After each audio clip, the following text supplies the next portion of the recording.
Florida Governor Ron DeSantis verbally attacked a news reporter on the campaign trail. Steve Peoples of the Associated Press asked a simple and fair inquiry. Why wasn't DeSantis taking questions from the audience like other presidential candidates do in New Hampshire? Apparently, this was too much for King Ron and threw him into a swivet. Governor, how come you're not taking questions from voters? Stop coming up to me, talk to me. What are you talking about? I'm not here working with people. Are you blind?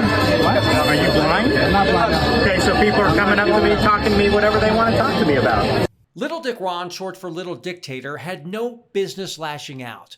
The media doesn't have to meekly take his abuse. They didn't sign up for that. A reporter's role is to ask tough questions. A presidential candidate's role is to answer them. That way the American people know about the candidates asking for their money and votes. Apparently, that's too much for Ron DeSantis. Audience member Vikram Mansharamani complained, "There weren't questions or any interactivity with the audience. We like to hear from candidates, and we have questions of our own as citizens here in the state." The fact that DeSantis gives stiff, boring, scripted lectures without taking questions is news. He wants to be president, but he can't address the concerns of New Hampshire voters? What, is he too good for them? Or maybe DeSantis is ill-prepared, hasn't done his homework, doesn't know his stuff, and is terrified of being exposed as a shallow dilettante. In March, Washington Post columnist Jennifer Rubin presciently warned that DeSantis wasn't ready for prime time.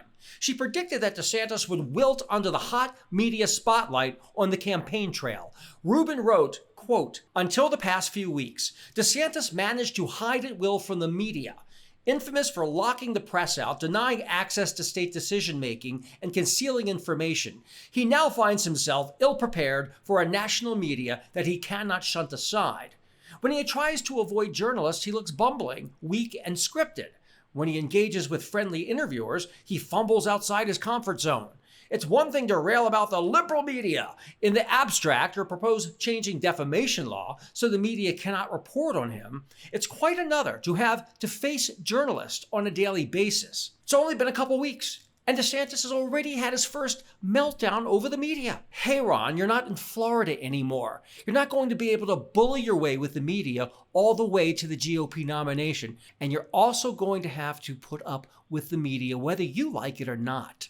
DeSantis' temper tantrum proves that he is temperamentally unfit to be president of the United States of America. When Little Dick Ron leaves his protective Florida bubble, the tough guy aura bursts.